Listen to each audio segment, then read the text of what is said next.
кантип чет өлкөгө чыгып, кантип ошол жактан дагы билим алып, аралашып өсүп кеттиңиз? Тиги 6-классты бүткөндө ошол апам тиги жүктөрүн жээп алып, анан шаарга кетип калган да. Башка өлкөдө окуяларына анчейин деле көзү жете бербейт. Кайта окуп неметсем, анын түшүндүрүп бергени неме экен да, окушум үчүн, келечегим үчүн мен Мындай кайрылесемби деген мындай тажоо жокпу? Бир турчу башка. ошол убакта түшүнгөн жокмун канчалык жертвага барып атканынчы апамдынчы. Анан Кандай зымырайыш керек дейт. туура аябай экономдоп жашадык да, тиги шаарга келгендечи эптеп. Мен мончакча танып атам дейсиз. Миграция болуп биротоло киргенден кийин жашоо дагы башкача. Күйөөмдүн примеринен мисалы мен ошону көрдүм. Ошол иштейт экен деп. Мени эч ким бир да адам урушкан эмес, бир да адам контролдогон эмес да, ошону кыл депчи.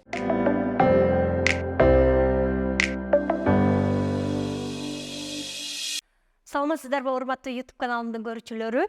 Бүгүн дагы теги илгерки биздин бала чактагы мектебибизди элестетип, бирок биздин мектепте мындай кычыраган столдар болгон эмес. Ошонусу дагы бир мектептин аурасында билим жөнүндө дагы сонун курал деп отурабыз.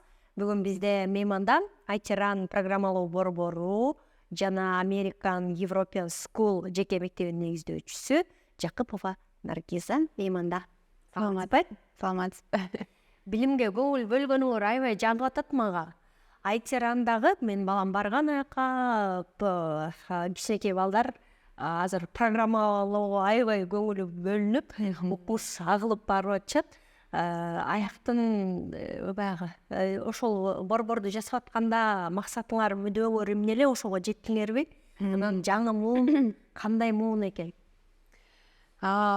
Программалоо бул мен үчүн бул аябай бул неме түшүнүксүз нерсе болчу да. Мурун сложный, татаал, мындай мен эч качан программалоого барсам окуй албайм деген ушундай түшүнүк менен жашачумун. Анан негизи биринчи, экинчи жогорку билимим экономика боюнча окугам да. Аутсада анан ОБС деген академиядачы. Анан тиги Германияга жолдошум экөөбүз үйлөнгөндөн кийин ошол жака көчүп кеткенбиз. Анан көчүп кетип, ал жактан бир нече ай экономика боюнча такыр жумуш таппай, анан тиги собеседованияга чейин жетип, анан ары ошол жумушка албай эле ушинтип, ал жакта көп экен да негизи дүйнө жүзү боюнча экономисттер, финансисттер.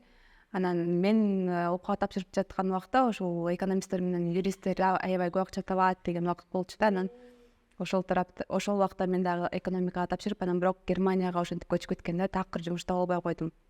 Анан няня болуп иштеп, анан неме домработница болуп иштеп, ушинтип жүрүп, анан тиги объявлениялар болот го, вакансияларды карасам, ошо Германияда медиктер менен программисттер аябай талап кылынып атыптыр да. Анан зарплатасы айлык айнасы дагы абдан жакшы экен. Анан кой деп, анан неме жолдошум экөөбүз ошол жаш эмес болчубуз, уже 25тен ашып калган дегендей. Анан кой деп, анан ошо жаңы неме кесипти окуйлу деп программалоого барып окуп баштаганбыз да, экөөбүз тең. Ал күндүз неме стройкада иштечү. Мен дагы ушундай экөөбүз тең кара жумушта иштеп, анан кечиндетип уюп, кечки академия болчу да. Ошо атайын күндүз иштеп, анан кечинде жаңы кесип үйрөнүп алалы дегендер үчүн академия болчу. Ошол жака барып окуп, анан неме таң калдым да. Аябай мындай стереотип бар экен, программалоодо окуу аябай кыйын депчи. Азыр деле көп киши ушинтип ойлойт го. Ушинтип ойлойм.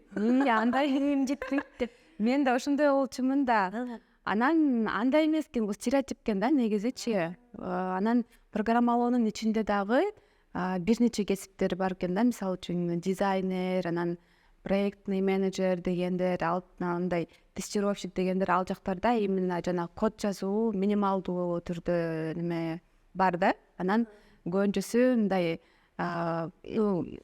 коммуникация же мындай жанагы тестировщик деген профессия бул неме мындайча айтканда аудит жүргүзүү да, финансылыкта аудит текшеришет го, коддор туура иштеп атабы деп, ошондой сыяктуу мындай кесиптер бар экен.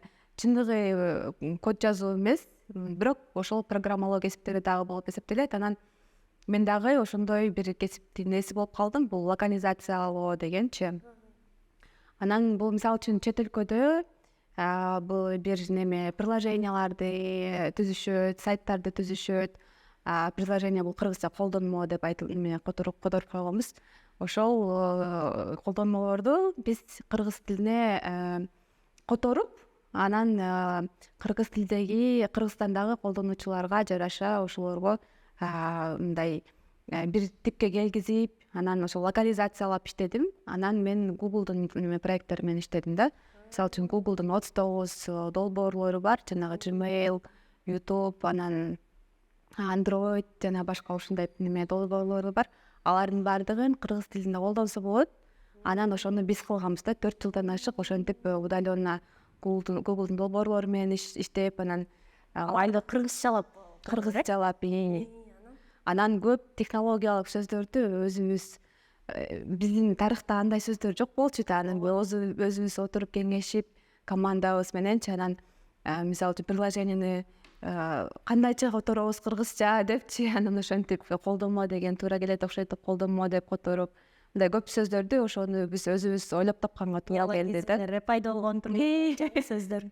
Ооба, ошондой болду. Аябай кызыктуу жумуш болгон.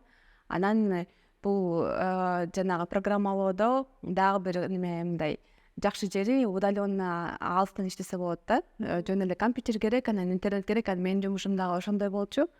Анан майлык айнасы дагы жакшы болчу да, 25 евро болчу саатына. Анан мен саякаттап, Европанын баарын кыдырып, Америка ошол 29 өлкөдө барып саякаттаганбыз, жашаганбыз Европада, Америкада. Ошондой жумуш, ушундай мүмкүнчүлүктөрдү түздү да магачы. Каалаган жерде жашап, каалаган убакытта күндүз болсо күндүз, кээ бир убакта мисалы үчүн күндүз там жаңы шаарларды көрүп, түн ичинде болсо иштеп койчумун да. Ошондой ыңгайлуу экен да, программалоодогу көп кесиптер. Анан бизге аябай жагып, анан Кыргызстанга биз көп жерде жашап жүрүп, анан баары бир Кыргызстандан өтөр жер жок экен деп кайра Кыргызстанга келип Айчыран деген программалоо борборун Бишкекте биринчи ачканбыз. Анан кийин Ошто ачтык, анан Тажикстанда Душанбе, Ходжанд деген 2 шаарда дагы ошол немелерибиз бар, филиалдарыбыз бар. Анан Кыргызстанда мисалы үчүн Бишкекти алсак, бизде бир филиалда Балдар академиясы, анан Чоңдор академиясы бар да. Балдар академиясы, ал жакта балдар окушат. Мисалы үчүн оюн түрүндөгү программалоону үйрөнүшөт, логикасын, мисалы үчүн программалоонун логикасы башкача, адамдын логикасы башкача да, компьютердин логикасы башкача да кичинечи. Анан оюн аркылуу ошону оңоюраак түшүнсө болот. Анан ошол оюн түрүндө жанагы колдонмолорду түзсө болот. Мисалы үчүн биздин балдар сонун колдонмолорду түзө алышып да, жанагы татаал, мисалы үчүн жанагы саат, будильник, календарь ушундай колдонмолорду ошол биздин сабак убагында ушинтип түзүп, анан айта энелерине презентация кылып, вот жайында бир ата энелерге кылынган презентацияга барып калдым. Ата энелер аябай кызыгып, ушундай сонун нерсе түзүп аткан турбайбы депчи балдарыбыз деп аябай мындай сымыктанып калышты. Анан Чоңдор академиясы ошол биз өзүбүз мурун кандай болсок, 25ден ашып калган, жумушу жок, талаада калган, Германияда жүргөн өзүбүзгө окшогон адамдар келет да. Мисалы үчүн башка жумушташа иштеп күндүз, анан кечинде бизге келип, анан ошо бир жыл ичинде мындай баса программалоо дүйнөсүнө өтүп, мындай жаңы кесипке ээ болом дегендер бизге келип окушат. Анан ийгиликтүү кейстерибиз бар, азырча айтканда чет өлкөдө иштеген. Анан бир балабыз, аты Тынчтык беле, точно эстей албай атам, Германияга ошол жумушка орношуп, бизде окугандан кийин жана Германиядан жумушка орношуп, ал жактан ошол немистер тиги Германияда компания көрүп, ушул Кыргызстанда дагы сонун программисттер бар турбайбы деп, анан Кыргызстанга келишип, анан бул жакта арзан программисттер бар турбайбы деп, ошол бул жака филиалын ачышты да. Бул дагы биз бирден бир себепкер болуп калдык. Ошол чет өлкөлүк компания келип бияка филиалын ачып, анан жаңы жумуш орундарын түздү депчи. Анан бул жактан 16-17 жашында ошол бир программалоо тилин үйрөнүп алып, анан тиги удаленно жөнөкөйлүк компанияларга иштеген немелерибиз бар, балдарыбыз бар. Анан алардын айлык майнасы кээ бирөөнүкү баштапкысы $300, конечно, а так уже 1-2 жылда $2000 неме айлык айнасын тапкан. Вот Лимонго чыккан ошол балдарчы биз тыймыктанганбыз аябай. Ошондой дагы балдар. Удаленно $2000 табылат. А мындайчы жанагы ушул баягы программалоо жаатында сөзсүз эле чоң университеттерге тапшырып 5 жыл окусубуз керекпи? Же силердики канча жыл окулат? 1 жыл да. 1 жыл. Негизи программалоо бул неме мындайча кесип жарым жыл, 1 жыл сайын өзгөрүп турат да. Анткени азыр искусственный интеллект деген нерсе чыгып атат. Анан жанагы мисалы үчүн биздин университеттерди бүткөн программисттер анча жакшы жумушка орношо албай калып, анан биздерге ушундай курстарга келип окуп анан кайра орношуп атышат да. Анткени тиги бизде университеттердин жанагы программалоо боюнча немеси программасы жаңыланбайт да. Мурун 5-10 жыл мурун кандай болсо ошончо эле калып калган. А муну болсо жыл сайын жаңылап туруш керек да. Жаңы стектерди, технологияларды, Силер жаңылап уламсыздарбы? Бир болсо аларды жанагы IT компаниялар менен байланышып, анан алар эмнелерди талап кылып атат, жанагы junior деп аталат да, младший эң кичүү программисттерди алганда, стажёрлорду алганда эмнеге басым кылып атышат деп, ошого жараша программалабызды минимум 1 жыл сайын жаңылап турабыз да. Силердин ушул азыркы тапта силердин жашаган силердин негиздеген мектебиңерде отурабыз. American European School мектебинде. Эмне үчүн ушундай American European School кылдыңар? Өзүңөр баягы чет өлкөдө жүргөн үчүнбү? Эмнеге ушул англис тилине талап кылынып атат, көбүрөөк басым жасап атасыңар? Түшүндүм. Негизи мектеп эмне үчүн мектеп ачкыбыз келип, ушинтип ачып калганбыз 3 жыл мурун. Менин өзүмдүн апам өмүр бою 30 жылдан ашык биздин айылда нарында мугалим болуп иштеген. Анан орус тил сабагынан мугалим берчү да. Чепнур айылында Бешин Албекжанов атындагы мектепте өмүр бою иштеген болчу. Мен да ошол жакта окуп өскөм да. Анан жолдошумдун дагы партнерубуз экөөбүз чогуу иштешебиз.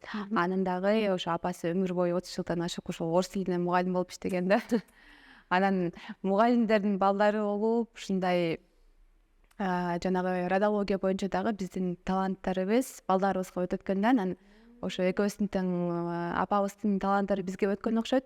Өзүбүздү ар кайсы кесиптерде, сфераларда иштеп көрдүк. Кафе ачып көргөнбүз, анан турагентство ачып көргөнбүз, охранный агентство ачып көргөнбүз, ар кайсы мындай бизнестерди ачып көргөнбүз. Анан бара баары бир эле ушул билим тармагында иштеген аябай жакты да.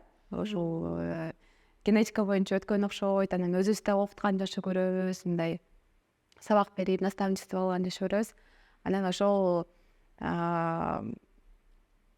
курсту ачкандан кийин дагы анан апаларыбыздан экөөбүздүн апабыз тең мугалим болсо, анан кийинки 5 жылдан кийинки максатыбыз кандай деп анан ошол мектеп ачыш керек депчи. Бул менин апам өтүп кеткен, бирок тиги кайненем аябай сүннөт болуш керек. Ушул өзүм өмүр бою мектепте иштесем, анан балдарым ушинтип мектеп ачып атат деп, ушинтип сыймыктанат го деп ошентип ачканбыз. Анан аты American European School деп аталат. Анткени өзүбүз Европада дагы окуп жашап, Америкада дагы иштеп жашап, ушинтип байланыштарыбыз бар, мындайча айткандачы. Мисалы үчүн Европада жашап жүргөндө Кыргызстандан тиги студенттерди Европага бул жактан партнерубуз жөнөтчү, биз тосуп алчубуз. Тиги Германияда, Берлинде жашачу элек, анан башка шаарларга жакын эмеспи эми. Ошентип чыгып, анан студенттерди тосуп алып, анан тиги ал жакта Европада мисалы үчүн неме экен да, каалаган Европанын өлкөсүндө ошол өлкөнүн тилин билсең, жергиликтүү гана адамдарга эмес, баардык эле чет өлкөдөн келген адамдар үчүн дагы окуу бекер экен да. Мисалы үчүн немис тилин билсең, Германияда ал жакта мисалы үчүн гос мектептер, мамлекеттик мектеп эмес, университеттер алар жеке университеттерге караганда рейтинги жогору да. Анан ошол мамлекеттик университеттердин баарында ушинтип бекер окуса болот. Мисалы үчүн чех тилин билсең, анда Чехияда дагы бекер окуса болот университетте. Польша, Испания, Италия ушундай баардык эле Европанын өлкөлөрүндө ушундай мыйзам бар да. Анан илтугасынын мыйзам экен. Билсеңер, биздин университетте бекер окуйсуңар дагы кеп. Туура бизде ошентсек болот экен да. Анан ошон үчүн бул жакта мисалы Кыргызстанда языковой тил борборубуз бар болчу, ал жакта европалык тилдерди үйрөнүшүп, анан ошол Европага келип, анан биз тосуп алып алар окууга тапшырышчу. Анан Америкада дагы жашап жүргөндө ошондой университеттер менен байланышып, бизде мисалы үчүн стереотип бар деп ойлойм. Америкада негизи эле чет өлкөдө окуган абдан кымбат, кыйын дегенчи. Анан мисалы үчүн Европада борбордук эмес, мындай кичинекей бир шаарларда, орточо шаарларда контрактты $1000 чейинки университеттер бар да. Бирок ошол эле Евросоюзга кирет. Анан Евросоюзга 26 өлкө кирет, анан окуу убагында ошо 26 өлкөгө саякаттаса болот. Ушундай мындай мүмкүнчүлүктөр бар да. Анан университеттердин арасында дагы Европа боюнча байланыштар бар, келишимдер бар. Анан бир семестрди биякта окуп, бир семестрди биякта окуп, ушундай көп мындай студенттик жашоону ушундай кызыктуу кылып, саякаттап, ар кайсы өлкөлөрдөн келген эмелер менен, башка студенттер менен таанышып, анан ушинтип сонун кызыктуу кылып өткөрсө болот деп ишенем да. Өзүбүз дагы ошондой жолду өткөнбүз дегенчи. Анан ошон үчүн бул Европага, анан Америкага биздин бүтүрүүчүлөрүбүз ошол жака тапшырып, окуп, жөнөкөй эле мындай университеттерге тапшырбай, ошо гранттарга, скидкаларга тапшырса деп, ошондой максатта бул мектепти ачканбыз. Сонун. Негизи эле бирөөнүн баласына жоопкерчилик алуу аябай кыйын да. Анан ата энелер ар кандай болот. Анан ошого белсенип, анан ар бир балага жоопкерчилик алып, анан мугалимдерди тандаш, бул өтө бир чоң нерсе болуш керек да, чоң жумуш. Кыйналасыңарбы? Эмне кыйынчылыктар болду ушул мектеп курууна? Чын эле мектеп ачуу бул аябай көп нерсени учитывать этиш керек да. Аябай задачалары көп. Мисалы үчүн сиз айткандай, мисалы үчүн мугалимдерди тандоо, анан мугалимдерди тандоо бул аябай маанилүү да. Эң эле маанилүүсү бул тиги мекеме здание эмес, бул эң негизгиси мугалим кандай болуш керек, ошого караш керек да. Анан биздин мектепте ошол советтик системадагы мугалимдер эмес, более мындай современный мугалимдер, там балдардын личность дегенди урматтаган, кичинекей болсо дагы мен басынта албайм, мисалы үчүн ар кандай сөздөрдү айта албайм, я твои границы уважаю дегендечи, азыр мындай психология боюнчачы Бирөөнүн чегарасын сыйлаган. Ошондой да. Анан тиги элдин башка балдардын арасында, башка балдардын көзүнчө баасын айтып, мисалы үчүн 2 же 3 алып кое калса, ошону урушуп, башкалардын көзүнчө ошентип мындай басынткан болбойт да. Ар бир баа бул баланын өз иши. Анан бааны ата энеси гана билет, бала өзү билет, анан мугалим билет, анан өзүнчө иштешет да. Эмне болот? Колдоносуңар, Ушундай методиканы колдонобуз да. Анан электрондук күнөөлүк бар, ошо менен ата энеси дагы бааны көрүп, анан мындай 3 чатта иштейбиз да. Ата эне, мугалим, бала ушундай баарлашып 3 тарап. Анан ошол эле убакта бизде дисциплина деген бар. Анткени балдар дисциплина менен төрөлбөйт.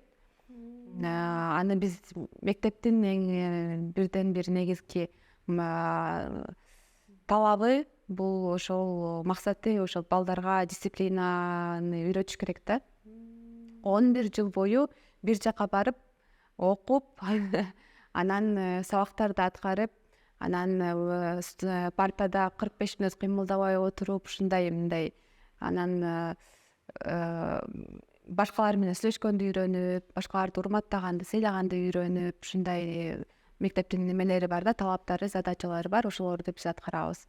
Анан мисалы үчүн сабак убагында телефондорду алып коебуз, анткени бул дисциплинага мешать этет. Анан мисалы үчүн азыр телефондо абдан көп негатив бар, оюндар бар, мындай алаксыбасын дейбиз. Анан камераларыбыз бар мектеп боюнчачы. Анан ушундай эртең мененки кечкиге чейин ошол бир мугалим көз салып турат да. Түштө кетип калышпайт, алар тиги мамлекеттик мектептегидейчи, алар 5ке чейин бул жакта иштешет. Үй тапшырмаларын чогуу жазышып, бияка жардам беришет. Кечинде мамасы жумуштан келип алып, чарчап, анан бабасы менен сабак жазып, анан урушуп отурбадай болбосун да, биякта сабактарын жазап коюшат да. Анан дагы эмне деген? Ата-энелер биз кандай кемчиликтерди кетирип атабыз? Мектеп менен кантип тыгыз байланышып иштешибиз керекпи ошол нерсе? Балабызды тарбиялоодо эмне кемчиликтерди көрүп атасыңар? Айтып калгылачы. Тиги негизи садиктерге, анан ушундай жеке мектептерге ата-эненин талабы абдан чоң да, өтө эле чоң. Мен муну жакшы таанып атам дейсиз. Ошол жери бар кичинечи. Анан мисалы үчүн садиктер дагы азыр биз дагы мурун бирок садик ачып анан жабылып калган. Анан башка тааныштарыбыз бар, садиктер бар. Анан садиктер жетишпейт, мектептер жетишпейт деп эле элдин баары какшайт. Анан ошончо талапка көтөрө албай калат да, кээ-бирөөчү ошон үчүн жабылып калышат садиктер мисалы үчүн. Анан тиги биздин мектепте дагы ар баланы аябай мындай үйлөп, аябай мындай отношение кылгыла деп кээ бир ата-эне аябай неметет да, контролдоп мисалы үчүнчү.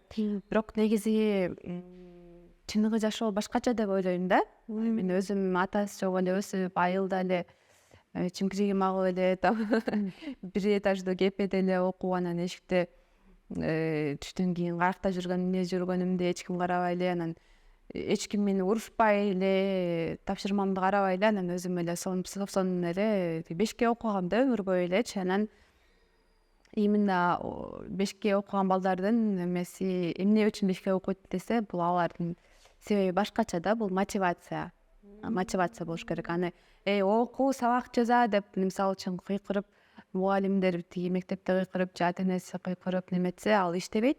Балдарга бул мотивация иштейт да. Биздин мектепте мотивация бул ошол балдар өзүлөрү аябай каалашат ушинтип чет өлкөгө окууга тапшырам депчи. Анан бизде Пресиңер алба чыгатса. Презентацияларды өткөрүп, Видео көрсөтөсүң.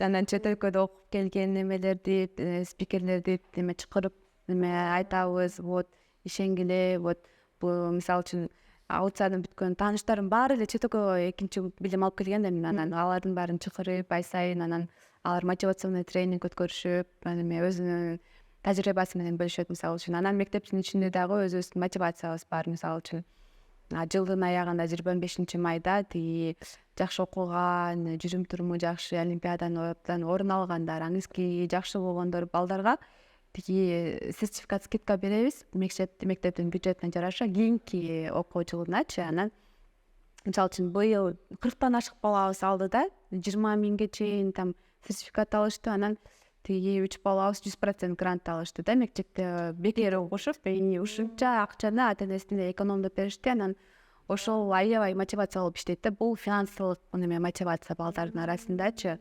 Мен дагы акча тапсам болот экен, ата-энеме жардам берсе болот экен деп, кээ бир ата-энеси бар, ошол акчаны баланын өзүнө берип коюшат да. Алар топтоп башка нерсеге, мисалы үчүн чет өлкөгө бир саякатка барып келгенге или ушундай нерселерге коротса болот өзүлөрүчү. Ушундай мотивациялар иштейт бизде. Анан абдан ошол жардам берет да балдарга неметкенгечи. Анан бизде гумандуу педагогика деген принцип менен окутабыз. Ошол урушкан иштебейт, кыйкырган иш болбойт. Андай болбойт биздечи. Анан ата-энеси дагы ошентпек эле деп ушинтип сүйлөшөбүз да. Психологубуз бар.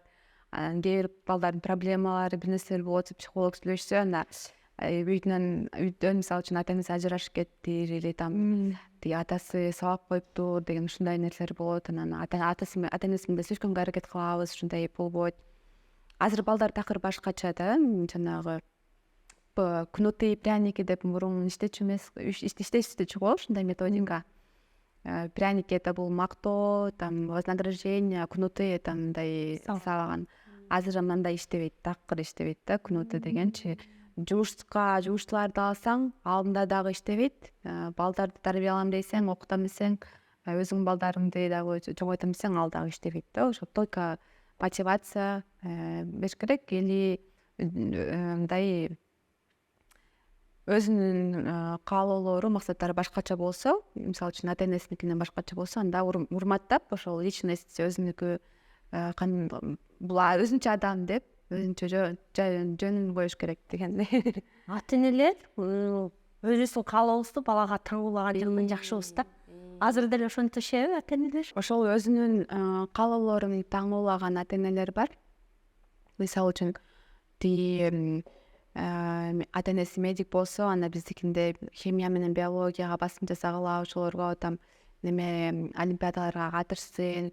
Биз олимпиадалык группаларыбыз бар да, ар бир сак боюнча ошолорго киргизгиле деп ушундай кээ бир ата энелер өзүнүн ишке ашпаган же ишке ашкан максаттарын ошентип таңуулагандар бар. Анан биз болсо өзүбүздүн тестирлөөбүз бар, тест кылып, анан профориентация деген бар. Анан баланын максаттары негизи таланттары башка неме экен, сабак экен деп ушинтип ата энеге түшүндүргөнгө аракет кылабыз. Баланын талантын аныктап турасыңар, Профориентация деген метод мененчи. Кайсы кесипке басым жасаса болот. Аны ата энелерге айтсаңыз, ата энелер кандай кабыл алат? Жакшы эле кабыл алат. Бизде негизи жакшы ата энелерчи, Кудайга шүгүр, там түшүнүшөт. Анан жанагы ошо профориентация деген, анда ар кандай суроолор бар да, мисалы үчүн кандай кинолор же мультиктер жагат, мультфильмдер жагат, кайсы өлкө, эмне менен алек болгон жакшы көрөсүң, хоббилериң кандай деп ар кандай суроолорду беришет. Анан ошого жараша мындай тиги бир нече кесип туура келет экен сага деген ушундай жооп чыгат да. Анан ошого жараша биз бул сабакты танда, ушул боюнча олимпиадага катыш, анан кийин бул факультетти таанысаң болот экен деп кеңеш бере алабыз да. Жакшы. Эми сөздү бурайын, сиз айттыңыз го, жөнөкөй эле карапайым айылдан чыккан кызмын депчи. Бизде кээ бир учурда ушул айылдарда жашап калган окуучуларыбыз дейли, алар өзүнүн келечегине, дүйнөнү багындыра аларына, башка өлкөдө окуй аларына анчейин деле көзү жете бербейт. Мен ким, аяк эмне депчи. Ана сиздин өзүңүздүн тажрыйбаңыздан кантип ушу Америкалык университетке тапшырып, кантип чет өлкөгө чыгып, кантип ошол жактан дагы билим алып, аралашып өсүп кеттиңиз? Мен мисалы үчүн мындай сырттан карап, мен эле ушунча коркуп аттым да. Чет өлкөдө окуш кандай болот экен деп.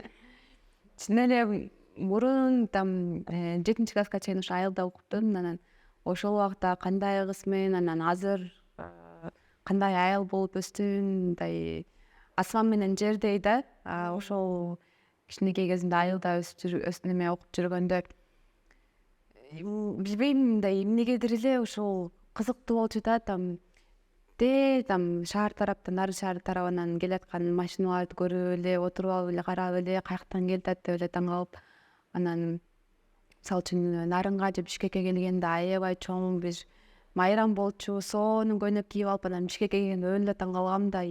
Жолдор асфальт экен, соонун экен. Жанагы многоэтажканы көргөн эмесмин да, мисалы үчүнчү айылдарда андай жок. Многоэтажка бар экен, парктар бар экен. Дордойго барып неме кийим алып чыксын жабыргачы кээде. Анан ошондо деп аябай сүйүнүп, анан адамдар аябай татынакай, жакшынакай, беттери ак экен деп аябай таң калып, орусча сүйлөчү эмесмин, англисче сүйлөчү эмесмин, немисче сүйлөчү эмесмин, ушундай болчумун да. Жөн гана өзүм мындай апам мугалим болгон үчүнбү, ушундай неме жакшы окучумун. Анан тиги ошо 6-классты бүткөндө тиги апам мени шаарга Бишкекке алып келип окутам деп калды да. Анан аны туугандардын баары түшүнгөн жок, ууларыбыз түшүнгөн жок. Анткени тиги улуу байкем эжемдер негизи жана перестройка болуп билим албай калып анан кийин кыйналып калышты да негизичи. Анан тиги атам каза болоордо тиги мен анан 2 жаштагы эжем бар, ошо 2 кызга кичүүлөрүбүзгө билим бериш керек деп ушинтип мындай акыл насаатын айтып ушинтип суранып кеткен экен да, каза болуп аткандачы. Анан тиги 6 класста бүткөндө ошол апам тиги жүктөрүн жээп алып анан шаарга кетип калган да. Шаарга пенсияга чыккан убагында келип калды апамчы. Мен күчүү кызым болчумун да, тиги 39-унда төрөгөн. Анан тиги айылда мындай кошуналары бар, подругалары бар, там Ормочоган тамырлап калган. шаарга келип эч кимди тааныбайт, анан кошуналар башкача, тиги айылдагыдай там каалаган убакта тиги кимге барам десең ошол жака бара берет го. Биякта шаарда андай жок. Анан апам аябай көп бир жертва кылды да, ошол бизди окутам депчи. Тиги байкемдер менен урушуп ушинтип анан аябай экономдоп жашадык да. Тиги шаарга келгендечи эптеп эжем жардам берип, анан эжем мурун Бишкекке келип иштечү да. Анан тиги жардам берип, апам дагы бүт немелерин чогултуп, тиги сбереженияларын чогултуп, анан жанагы айыл Бишкектеги эмес, Бишкектин четиндеги бир айыл Лебединовка деген айылда жарым үйгө эптеп акчабыз жетти да. Жарым үй деген бул эми бир үйдү сатып ала албай, жарым үйгө тиги акчабыз жетип калды дегендейчи. Анан аябай экономдоп ушинтип тиги светти өчүрүп, жанагы отопленияны өчүрүп, анан кышында там куртканы кийип алып үйдө отурчу элек да. Экономдойт депчи. Анан жанагы Аламедин базарына жөө барып келчүк, тиги продукт алгангачы, тиги Марскадан акча аяп. Анан бирок тиги подростковый кризис болду менде бир убактачы. Анан тиги апама таарынып баштадым. Эмнеге мен одноклассниктердин жакшы үйдө жашашат, мен үйгө дагы эч кимди чакыра албайм депчи. Ремонтубуз да жок болчу да ушундай. Анан эмнеге ал башкалар жакшы кийинет, анан башкалардын акчасы бар деп ушинтип неметсем, анан апам тиги 2 баракка толтура аябай мындай көп жазып, анан мен немеге столдун үстүнө коюп коюптур да. Мен урушпай элечи. Анан ошо катта окуп неметсем, тиги анын түшүндүрүп бергени неме экен да, сенин ушинтип окушуң үчүн, келечегиң үчүн мен колуман келген нерсенин баарын жазадым, даже больше жазадым. Анан мындан кийинки сенден депчи. Анан ошол жанагы кымбат машинеге кызыгып атсаң, кымбат үйгө кызыгып атсаң, ошонун баарын жетсең болот, бирок жакшы окуп жакшы иште деген ошол негизги маңызы ошол экен да.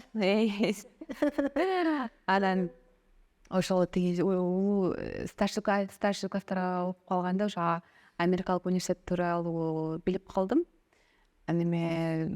Выпускниктери кыйын экен, анан тиякта иштешет экен, биякта иштешет экен, саякан ташат экен, анан айлык маянасы ушунча көп экен деп, анан тиги ошол жака окуйм деген өлө ушундай бир каалоом пайда болду. Ошону эле ойлонуп өтчүм да, кетишке эле ошону эле ойлонуп эле анан жакшы окуп, бааларым сонун болсун, ошо университетке тапшыргам керек болот деп аябай жакшы окуп, анан тиги англис курс барганга курска акчам жок болчу да. Анан тиги 11 класс бою жанагы Сорос деген китепкана бар да, ал благотворительный сыяктуу бекер китеп беришет да, паспорт таштасаңчы. Анан ошол жака күн сайын жөө барып, мектебимдин аякка чейин дагы көп баш керек болчу. Анан жөө барып, анан тиги ал жактан ошол китепканадан окуп, анан үйгө да алып кетчүмүн жана китептеринчи, TOEFL китептери албай оор да, келеген мындай 3-4 килограмм. Анан маршруткадан тыгылып, анан кайсы убак болсо дагы жаан жаап атса, кар жаап атса, в любом случае күн сайын барчумун да. Ошол мени эч ким бир да адам урушкан эмес, бир да адам контролдогон эмес да, ошону кыл депчи. Это бул өзүмдүн мотивациям болчу. Ошон үчүн ар бир баланын мотивациясын тапкан бул ключ к успеху деп коечу эле, ошондой да. Анан ошентип башка бир тиги классташым тиги аутцанын курсу бар болчу, кымбат курсучу. Айына 3000 сом турчу. Ошол убакта өлө көп акча болчу да. Анан ошол курска барып окуду TOEFL-га. Анан ал өтпөй калып, мен өтүп кеттим. Жана минимальный балдычы мен тапшырып өтүп кеттим. Анан тиги математикам английскийиме караганда жакшыраак болду. Анан тиги аутса тиги 8%би же вот 10%бы 8%би ошондой эле скидка берип койду да. Анан скидка берип коюп анан баарыбыз тиги капа болуп калдык. Кымбат да депчи. Кантип окуйн деп анан тиги апам айтты жанагы жарым үйүбүздү Нубединовканан сатабыз депчи. Мен сени окутам депчи өлө неме аракет кылганымды ошо байкаган анан сатабыз. Андан дагы алыс кантка жакын бир үй алабыз. Эптеп барып келип окуйсуң да баары келгениң эле 2 саат болсо деле бирок главное окуйсуң деди да. Анан ошол убакта түшүнгөн жокмун канчалык жертвага барып атканымчы апамдынчы. Анан мен болсом окуйм деп эле жыргап эле кичинекей кыз экенмин да. Негизичи 11 класс болсом делечи. Окуйм деп эле жыргап анан ага чейин тиги эжем таап берип бир грантка тапшырып койгом да. Анан тиги июнь келди, 2008-жыл июнда тиги ошол убактан чалып атышпайбы? Чалып анан айтышты, тиги өтүп кеттиңер финалга. Неме аутада бекер окуйсуңар, стипендия аласыңар, ошо ай сайын $100 депчи. Элестетсеңер, $100 канчалык акча болчу ошол убакта. Өлө сүйүнүп тиги неме апама барып айттым, апам очки кийчи, анан жатып алып китеп окуп атыптыр да. Китепке окуп, анан очкисин тишип алып отуруп алып деп неме ыйлады апамчы. Өлө ыйлап атат, сүйүнүп кичинекей кыздай болуп уже пенсиядай улуу эле апам болчу. Неме 50-ден ашкан анан ыйлап атат. Тиги анан туугандарга чалып сүйүнчүлөп өлөчү. Анан мен дагы аябай сүйүнүп анан түшүнбөйт да кыргыз чалап тиги неме деп атпайбы апам. Тиги сүйүнчүлө бирөө сүйүнчүлөсө бир нерсе бериш керек го. Анан шоколадты алып берди, кичинекей мынчалыкчы, анан алып берип анан ошол тиги организацияга алып бер, American Council деген организация болчу, ошого алып барып берди.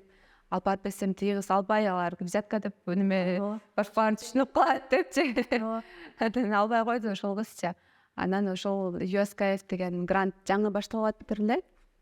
Антен Борбордук Азия боюнча ошол 4 окуучунун менен бирөө мен болуп ошол Америкалык университетке бекер окуп кеттим. 5 жыл окудуң, 4 жыл бакалавр.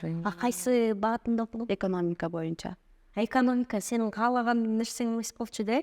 Экономика ошол убакта мода болуп аткан. Юрист менен экономист элдин баары шакада жүрүп аткан да. А мен болсо тиги экономист болуп кийин бир да жылы мен иштеген жокмун да. Анан менин тегерегимде дагы ушундай адамдар көп да. Тиги бир кесип боюнча окушат, бирок ошол кесип боюнча иштешпейт да. Анан тиги чөт өлкөдө неме бар, мындайчы жакшы неме бар да, тенденция бар. Неме мектепти бүткөндөн кийин алар бир жыл перерыв алышат. Неме жана подростокторчу перерыв алышып барган сектарда иштеп көрүшөт. Стажировка кылып, анан ошондон кийин анан билишип, мисалы үчүн каяка шыгы бар, каяка кызыгы бар, андан кийин анан университетке тапшырышат да. Мисалы үчүн университетке туура эмес кесипке тапшырып алганда бул ата-эне үчүн, анан ошол бала үчүн бул көп жоготуу, анткени көп акча, анан 4 жыл бою бул золотой период да, алтын убакыт да. Анан туура эмес ошол убакытты коротуп алсаң, анан кийин кайра башка жаңы бир кесипке үйрөнүш керек болуп калат. Анан же бул талантыңа жараша кесип болбой калат, анан ал кесип боюнча жакшы ийгиликке жете албай каласың да. Ошон үчүн жок дегенде жанагы профориентация дегенди өтүш керек да. Бул специалисттер бар, профориентацияга биздин мектепте дагы кылабыз да, ошондой атайын тестирование, психолог менен дагы сүйлөшүү. Анан ошого жараша мындай максаттарың кандай, таланттарың кандай деп ошону эметип, анан дагы же болбосо мисалы үчүн бир факультет же жарым семестр окуп көрдү, университетте анан түшүндү, бул сеники эмес экен, бул мага жакпай атат бул факультет десе, аны котуш керек да. Коркпоюш керек да. Там элдер эмне дейт, там карабай эле, сага эмне керек биринчи орунда. Эл эмне дейт, эл эчтеке дебейт. Бизде эл эмне дейт болгон үчүн эле бир тилиң тишиң өтпөгөн эле бир факультетке мода болаттыр, ошол деп эле кирип аласыңдар го. Мындай жөнөкөй эле ашпозчулук окуп аттыр дегени аябай уяттуу нерсе да. Балким ошо ашпозчулук аркылуу дүйнө жүзүнө таанылып кетет деген ой бизге такыр келбейт да. Ошол жанагы Европада, мисалы үчүн Мишленовский ресторан дегендер бар. поварлар Кыргызстанда деле сонун ресторандарда жана Z Chef или там Хаятта иштеген тиги дүйнөлүк деңгээлдеги поварлары бар. Биздин мектепте дагы поварлар бар. Айлык майнасы өлө жакшы да алардыкычы. Бир таланттуу, чыныгы мындай өзүңө тамак жасаганды жакса, анан жазган тамактарың башкаларга жакса, көп ачпакчы болгондор көп акча табышат наоборотчу. Бул эмнеде ачпакчы болгон? Бул наоборот кийин келечекте өзүңдүн рестораныңды ачып алса болот экен деген нерсени түшүндүрөт да. Ооба. Ошон үчүн ошол моза эмне болуп атат дегенге карабай, кызыгың кандай болсо ошого жараша окуш керек. Эми мындай, жолдошуң экөөң дайыма чогуу жүрүп келсиңер да. Чет өлкөдө деле чогуу, биякта бизнес ачканда деле чогуу. Мындай кайрылесемби деген мындай тажоо жокпу? Кирип турчу башка. Негизи чарт болуп кеткен учурлар көп эле. Канча жыл болду жашаганыңарга? 7 таанышканыбызга болот, 8 жыл болот жакында. Анан неме негизи жолдош тандаганда, анан бул менин неме семьядагы, үй бүлөдөгү партнерым, анан жумуштагы да партнерым болуп атпайбы? Негизи ушундай партнерду тандаганда ал партнердун неме характерине караш керек экен, анан күчтүү тараптарына караш керек экен да. Мисалы үчүн менин күчтүү тараптарым башка, жолдошумдуку башка болуп, анан экөөбүз бири-бирибизди мындай дополнять этип калдык да, толуктап калдык. Мисалы үчүн мен билимдүү адаммын, мындай академический, тиги жогорку билимим дагы бар, анан тилдерде сүйлөйм, англис тилинде, немис тилинде сүйлөйм. Анан жанагы техникалык жактан кыйынмын, презентация кылганды, мисалы үчүн инвесторлорго презентация кылыш керек мисалы да. Анан тиги отчеттор боюнча кыйынмын, ушундай техникалык жактан анан усидчивыймын, терпеливыймын, бир нерсени байын чыгарып жазайм. Анан мисалы үчүн перфекционистмин, ушундай да, ушундай жерлерим. Ал нерсени кирип алып, аябай майын чыгарып жазайм. Жолдошум такыр башкача да. Ал мисалы үчүн уверенный в себе, өзүнө өзү аябай ишенет. Анан өлө коммуникабельный. Мен мисалы үчүн мынчалык интервью бере албайт элем, чынынан мурунчу уялча кыз болчумун да жанагы. Айылдарда негизи Кыргызстанда кыздарды башкача тарбиялап коюшка, акырын сүйлөө. Кандай зымырайыш керек дейт. Туура.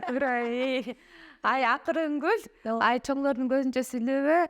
Анан ушинтип коюп атып эле мен өлө уялча чоң кыз болуп чоңоюп калгам да. Анан ушинтип даже тааныша албайт элем, башкалар менен сүйлөшө албайт элем. Анан күйөөм наоборот любой адам менен сөз таап кетчү. Анан рискке барганды мындай билчү да. Мисалы үчүн мен аябай рисктен интип коркот элем.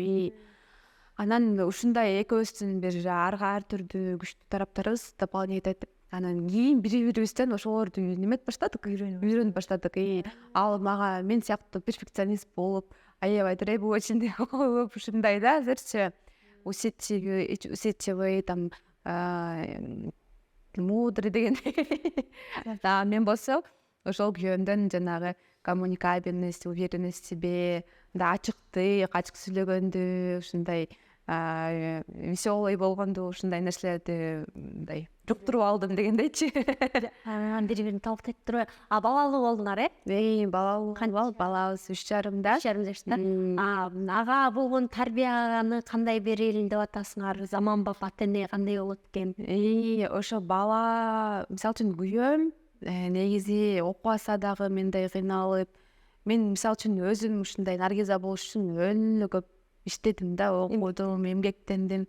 Күйөөм жаш кезинен эле бир мага принадлежит деген сыяктуу болуп жашачу, ушундай өзүнө ушунчалык ишеним бар болчу да, өзүн аябай бийик сезчү. Анан тиги кайненемден сурасам, неме дейт да, ал улуу балдары мындай ийгиликтүү эмес да. Тиги жолдошум Алмамбет сыяктуучу, анан 4 баласы бардыр. Анан улуу балдардын бүт баардыгын жанагы традиция боюнча, эл эмне дейт боюнча, элдер кандай айтса ошол боюнча тарбиялаптыр да. Анан именно ошо кичүү баласын бош коюшуптур. Такыр урушпай, тентек кылып, үйдүн баарын чачып, тиги жерге тиги күрүчтүн баарын чачып, жалаңаш жүрүп, эмне кылсам каалаганын оюндагыдай коюп, анан эч качан урушпай, анан ошентип эле кайненем айтып беришкен да, сен каалаган неме максатыңа жетесиң, сен ким болом десең ошондой болосуң, каалаган жумушка орношосуң, каалаган жерге барасың деп ошентип эле мотивация бере берчү экен да. Анткени тиги кайненем дагы педагог болчу да, аябай кыйын педагог болчу да. Анан ошондой ишенимин арттырып эле анан такыр урушчу эмес экен. Ай сен акмак, ай сен өлүмүңдү көрөйүн, ай сен мээң жок дегенде ошондой сөздөрдү айтканда баланын мээсине ошол кире берет экен да. Менин мээм жок турбайбы, мен акмак турбаймынбы депчи. Анан дагы бир неме мисалды окугам да. Жанагы Меккедеги эң баштысы ким болот? Имам болот беле, ошондой. Анан тиги ошол имамды дагы кичинекей кезинде тиги мамасы өлүмүңдү көрөйүн дебей, анан Меккенин имамы болгур деп урушчу экен да. Анан кийин чоңойгондо ошондой болуп калыптыр. Ушундай жакшы сөздөр менен урушубуз керек экен да. Ой, президент болгур депчи. Анан тиги күйөөмдүн примеринен, мисалынан ошону көрдүм. Ошол иштейт экен депчи. Анан биз балабызды такыр урмак түгүл, ошентип урушпайбыз. Мындай дисциплина бар. Мындай сүйлөшүп, түшүндүрөбүз, бир нерсе болсо бакырып өкүрүп, анан ар кайсы сөздөрдү айтып, анан чапкылап бербей, отуруп алып сүйлөшөбүз, чоң кишидей болуп түшүндүрүп, анан ал дагы 3,5 жаштагы бала, мээси бир 6-7 жаштагыдай да, сүйлөшөт да. Деп түшүнүп калат, бир нерсе түшүндүрсөкчү. Туурабы, туура эмеспи? Анан тиги бир психолог айтты, тиги ата-эне негизи кедей, именно психология, мудрость боюнча, анан тиги бабушка, дедушкасына көбүрөөк укуп бериш керек депчи. Мен өзүм ата-энем жок уже, анан бирок ошо жолдошумдун ата-энеси менен көп убакыт калтырып коебуз да. Чоң эле чыгындалар мененби? Ошол жактан ошол көп нерсеге үйрөнүшөт экен да. Жанагы Джефф Безос деген дүйнөдөгү эң эле эме бай адам бар эмеспи? Анан ошол дагы тиги кичинекей кезинде чоң энеси менен тиги көп убакыт өткөрчү экен. Биз өзүбүз жумуш деп жүрөбүз. Мисалы үчүн кечинде чарчап калабыз. Аларбыз тажрыйба сүйлөшө албайбыз. Анан тереңдикти улуулардын үйрөнгөнү ошондой экен да. Анан тиги кайненем дагы педагог болгон үчүн сонун стихтерди үйрөтүп коет. Там солнечный круг дегенчи, пусть всегда будет мама деген жанагы бир жума мурун тиги ырды үйрөнүп кетиптир, аябай сүйүнүп калдым. Өзүм жумуш деп жүрүп андай стихтерди үйрөнгөнгө убактым деле келбей калат. Негизи жаш ата-энелер биз ушундайбыз да. Тиякты ойлоп, биякты ойлоп жүрөбүз, аябай убактыбыз аз. Анан ошол чоң ата, чоң энеси көп нерсеге, мудростька, тереңдикке ошо үйрөтөт экен. ошол. Дагы бир акыркы суроолорум болсо, бул мектебиңерде дагы кошумча курстарга, кайсы курстарга басым жасадыңар? Биздики бул мектепте 15тен ашык кошумча кружоктор, курстар, спорт секциялары бар да. Анан алар абдан көп, 4 түргө бөлүнүшөт. Анан бул эмне үчүн унчалык көп кылганыбыз себеби балдар ар түрдүү да. Биз аларды тест кылабыз. Анан тиги бардырып неме попробовать этирип көрөбүз ошол кружокторго барып. Анан ар бир баланын ошол таланттары, максаттары ар кандай, ошого жараша ушунчалык көп түрдүү кошумча сабактарды да кошобуз да. Негизги сабактарды жанагы билим берүү министрлиги тарабынан талап коюлган сабактарды өтөбүз.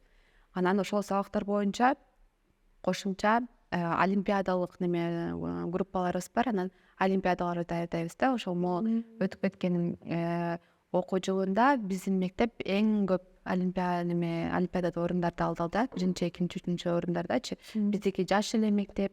Жаңы эле курулдуңар да, 3 эле жыл болду. 3 жыл болду. Анан тиги окуучулардын саны башка мектептерге караганда аз, бирок олимпиадиктерибиздин ошо саны башкалардан ашып кетти. Аябай сүйүндүк да. Биз неме жолдошум экөөбүз, биздин бир эле бала эмес, мындай жүздөгөн балдарыбыз бар. Анан алардын ийгилиги болсо биз өзүбүз мындай сүйүнөбүз да, экинчи ата-эне сыяктуу болупчу. Ошо биздин балдар депчи, досторубузга көрсөтүп ушундай аябай сүйүнүп рахат алабыз. Ушундай ийгиликтерге жетишкендечи. Мен мындай жанагындай экөөбүз ар кайсы курстарга бара беребиз го. анан ошол курстарга барып атыпчы мындай эмнеше ошол нерселерди мектепте бербейт. Мисалы үчүн жакында эле чогуу барган курсубуз жанагы акча каражаттарды туура сарптоо, туура колдонуу, каржылык сабаттуулук деген сыяктуу ошондой эле дагы психологияны, мисалы үчүн мотивацияны, өзүбүздү өстүрүүнү аябай үйрөнүп атабыз да. Ошону эле балдарга эле берип, ошолорго да жорулуштурсак кандай болот эле? Ошо мен кечки эле окуй берем да, жанагы окуу мектепти бүтүп, анан университетти бүтүп, анан болду окубайсың деген бул неме стереотип, неме чоң жаңылыш да. Эгерде заманга жараша мындай артта калбайын десең, анда дайыма эле окутуш керек. Азыр мен 3 параллельно окуп атам дагычы. Анан тиги мен ошол курстарга барып, ар кайсы нерселерди үйрөнүп чет өлкөдө да окуп, анан ошолорду мектепке киргизе берем да. Жанагы ошол неме кружоктордун бири бул финансовая грамотность деген кружок. Аны болсо ал жактан ошол акчаны кантип неме сарпташ керек, бизде бар да ошол. Кантип коротуш керек, анан инвестиция деген эмне деп ошол нерселердин баарын биз үйрөтөбүз. Анан жанагы ошол финансовый мотивация деп киргизгенбиз да, жанагы что ар бир окуучу жана скидка акча түрүндө утуп алат дегендичи. Анан жанагы психология боюнча дагы мен уже психологияда 4 жылдан бери аябай терең неметип келем. Жума сайын 4-5 сааттан калтырбай барам. Анан ошол бизде бул жакта психолог бар. Анан психолог менен ошол мен дагы иштешип неметем да. Тиги бул туура эмес, там неме балдарга мындай мамиле кылыш керек экен. Анан мисалы үчүн кризистер болот эмеспи? Кризис 3 жылдын кризиси, 5 жылдын, 7 жылдын кризиси, 12 жылдын кризиси, анан подростковый кризис. Бул кризистерде мындай мамиле кылыш керек экен деп ошону неметип психолог менен иштешип, анан мугалимдерге да түшүндүрүп неметип, мугалимдерге да мугалимдерге психолог керек, тренинг өтүш керек экен. Мугалимдер ошол жаңылыгыбыз балдар менен гана иштебей, мугалимдер менен да иштеп турат да. Анткени мугалим болуу негизи бул жеңил эмес да. Анан алар выгорать этип кетиши мүмкүн да. Ошон үчүн жанагы мектептерде бир мугалимге мамлекеттик мектептерде мугалимдер жетишпей, бир мугалимге толтура сабактарды берип салышат. Анан башка сабактарда мугалим жок болсо, анан билими жок болсо деле ошолун да берип салышат го. Биз болсо контролдоп турабыз да, тиги сабагы азыраак болсун депчи, выгорать этпесин. Мындай интересный кылганга, там даярданганга убакыты болсун. Тиги презентация кылып, мисалы үчүн бир методикаларды кошуп ушинтип неме жасаса кызыктуураак болот да, мисалы үчүн. Анан мугалимдерге дагы ошо психология боюнча тренингде турабыз да. Анан ата-энелерге да өткүлөчү башаңыз. Эме ошондой бар экен чет өлкөдөчү. Чет өлкөдө тиги мектеп окуу башталарда, окуу жылдын башында, мындайча айтканда, 1 жума, 2 жума ата-энесине дагы тренинг өтүшөт экен. Тиги балдарды бул 3 тараптуу иш болуш керек да, үчөө тең чоң иштеш керек. Мисалы үчүн кээ бир ата-энелерибиз бизге такыр жардам бербей калышат да, баланы өстүргөн боюнча, мындайча айтканда алар жумуштары көп болуп же башка иштер менен. Алар эле түшүнөм, бир чети кээ бирөө дордойдо иштешет, аябай чачап калышат. Анан бирок негизи ошол ийгиликтүү болуш үчүн 3 тараптуу кызматташтык болуш керек экен да. Ата-эне дагы сөзсүз кошулуш керек экен. Анан ошол психология боюнча там балдарга кандай мамиле кылыш керек, аны муну деген ошол тренингди быйылдан баштап киргизели деп атабыз. Анан азырынча билбейм ата-энелер канчалык жакшы кабыл алат. Анан 2 жума убактысын бөлүп бере алышабы, бөлүп бере алышпайбы, ушундай да мындай көп суроолор келип чыгат менин ичинен дагы. Бирок жок дегенде 1 күндүк кылып сөзсүз киргизели деп атабыз да. Соңуз болуп, анан мисалы үчүн American European School дей турган болсо, элдер ойлойт да, булар чет өлкөлүктөр, башка жарандар ачып атыптыр деп. Бул негиздөөчүлөрү кыргыз экенин көргөндө канчалык деңгээлде ишеним артып атышат. Кыргыз десе эле бир кыргыздар жасайлык беле деген нерсеге көп такалабыз да. Биз стереотип негизде калып калган да. Ошол менен беттешип атасыңарбы? Ошол мен да кыргыз, негизи бул жакта 4 негиздөөчүсүбүз бар, анын баары эле кыргыз да. Биз жолдошум экөөбүз мындай мектепти ачканга жалгыз каражатыбыз жетпейт эле, анткени бул абдан көп акча керек негизи мектеп ачыш үчүнчү. Анан биз өзүбүздүн эмгегибиз менен салым кошобуз. Биздин партнерлорубуз мындай поддержка, каржылык тараптан поддержка партнерлорубуз бар. Алар уурак там өзүлөрүнүн кеңешин айтышып турушат. Анан Алар да кыргызбы? алар да кыргыздан. Анан ошол жолдошум мисалы үчүн мындай кетеси европалык окшош да. Бирок плюс бар да, то что Европадан бери жашап жүргөндө алар биздин европалык окшойт, америкалык окшойт деп сары болгондуктан өзү как своих принимали да. Анан Кыргызстандын көргөндө дагы может кыргыз эмес деп кээ бирөө ойлоп кетиши мүмкүн, бирок энисейский кыргыз. Анан өзүм да кыргызмын. Анан ошол келгенде негизи ишеним көбүрөөк болот да. Биздин эле өзүбүздүн кыргыздар ачыптыр деп, анткени көп ата энеге мындай беспокоить эткен нерсе бул кыргыз тилин үйрөтөбү, кыргыздын мындай маданият салттарын үйрөтөбү бул мектеп, нооруз майрамы же кыргыз тили майрамы ошол өтөбү, тамагы кандай, халалбы халал эмеспи, там намазканасы барбы, ушундай суроолор бар да. Анын баары бар да бизчи. Анан биз ошонун баарын өзүбүз силерден ашкан патриотпуз, чет өлкөдө, Европада, Америкада жашап калбай эле, там ал жакта акчасы көбүрөөк, мисалы үчүн Америкада тракист болуп деле иштесеңиз анда абдан көп акча тапсак болмок. Анан жок, Кыргызстанга келип иштейбиз деп эле ошентип келип бияка калдык, биз патриотпуз. Анан бүт кыргыз майрамдарын майрамдайбыз. Кыргыз тилиндеги классыбыз бар. Анан госэкзамен кыргыз тилинде өткөрөбүз. Ошон үчүн кыргыз тилинде кошумча сабак өткөрөбүз, басым кылабыз деп түшүндүргөндө анан деп ата энелер да ишеним артып калат да. Эмнеге чет өлкөдөчү жыргалда жанагынтип саякаттап жүрсө элдин баары Америкага, Европага тим эле болгон акыркы штанына чейин сатып кеткен атса, жанагындай легалдуу эмес жолдор менен Мексиканы аралап кетип атат. Эмнеге силер ошол жакта жыргал жашоодон келип алып Кыргызстанда иштейт? Ошол нерсеге мындай татыдыбы деген суроо бар да. Анан эмне үчүн могу чет өлкөдөгүлөр бизди аябай жакшы карашат да, Америка, Европада жашап аткандары көрүшөт. Алар эмне үчүн Кыргызстанга келип салым кошушу керек экен? Негизи тиги жолдошумдун да менин дагы максатым чет өлкөгө кетели деп жан талашып кетели деп Германияга кетип атканда жанагы тиги сепке келген буюмдарын сатып ошо менен кетип калганбыз да. Өлө прям кеткибиз келчү. Анан бул жакта апам менен жашачумун да, университетте окуп жүргөндө анан 7 жыл бою Германияга кетем деп өлө тырмышып, прям жанталашып неметип, анан ичимен мындай атайын подавать этпей койчумун да немелергечи, университеттергечи. Тиги апам жалгыз калат деп ичимен коркпан. Апам каза болгондон кийин 1 жылга жетпей кетип калдым да, ошо жолдошум мененчи. Кармаган эч нерсе жок болду. Башка эч нерсе калбай калып мен кетип калдым да. Анан тиги бир неме бар, орустардын немеси бар, мындай пословица эмес, мындай айтып коюшат го, кыскача бир немеси бар, баяны бар. Тиги бир кишиге терезеден немени көрсөтүшөт экен да, 5 менен тозокту көрсөтүшөт экен. Анан 5те караса терезеде адамдардын баары аппак кийинип алып, анан бири-бирине эч ким жаман сүйлөбөй, анан мынтип жыргап жүрүшөт экен да баардыгычы. Сонун кооз менен тиги тозокту терезесин көрсөтсө, ал жакта там ночной клубда монтип жыргап билеп, короче, кыздар менен сул кыздар менен ичип, короче, билеп атышат да. Анан тиги тозокко барам дейт экен да. Тозокко тиги эшиктин ачса эле тиги 2-3 шайтан алып туруп анан казанга ооруп баштайт экен да. Анан ошол миграция менен анан саякаттын тиги айырмасы ушул да. Тиги терезеден көргөндө сонун болуп көрүнөт тиги миграциячы. Саякаттап жүргөндө барганда, бир жумага барганда жыргап жүрүшөт, турбайбы деп ошентип неметесиң. Анан миграция болуп биротоло киргенден кийин жашоо дагы башкача.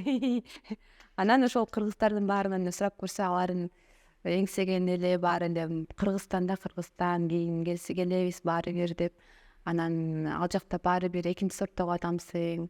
Анан жыргап жашаган кыргызстандыктар аз. Алар да ал жакта чет өлкөдө бир күн иштебей калсаң талаада каласың.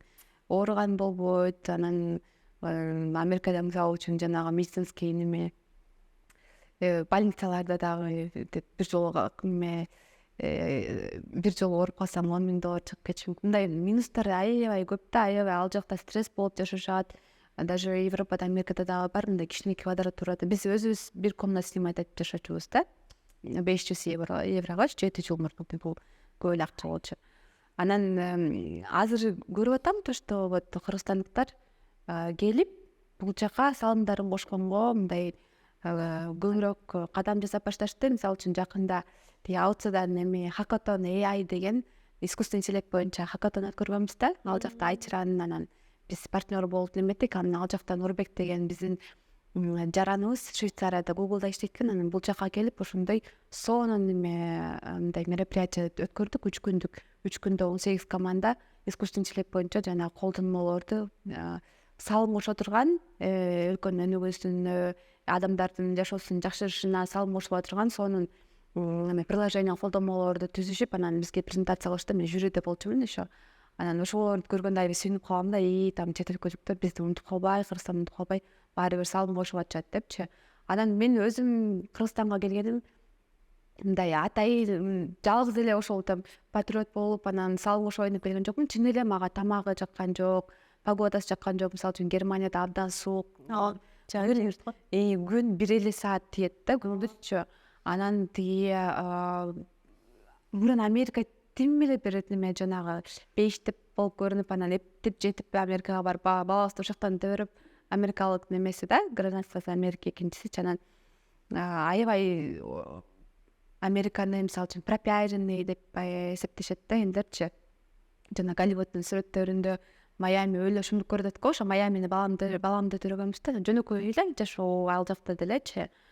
Бирок ушундай биз сыяктуу барып кругозорду расширять этип, окуп, иштеп, анан кайра келген сонун деп ойлойм да. Анткени Мекендин баркы дагы бекилде. Ал жака барганда жанагы кыргызча музыкаларды угуп, ушундай интервью кыргызчаларды окуп, үйдү дагы коостоп, кыргызча тамакты эңсеп ушинтип анан келебиз да. Анан ошондой эле жанагы тиги мен жолдошум экөөбүз ошо чет өлкөгө кете электе кругозорубуз кандай болсо, анан келгенден кийин кандай болду? Бул асман менен жердей да. Анан бул тарбиялык жактан дагы абдан жакшы. Мисалы үчүн биздин ата-энелерибиз мындай жана түшүнбөй атпайбы, кичине 18ден кийин баланы бөлүш керек, ал үйрөнүш керек өзүнчө жашоону деген сепарацияны аябай бизде мынтип кармашат го. Биздики ошол чет өлкөдө окуп келген балдардын сепарациясы аябай сонун болуп, алар самостоятельный болуп, жанагы ошол эле Джефф Безос деген эме эң эле жөнүдөгү бай адамчы, Amazon'ун основатели айтат да интервьюсундачы.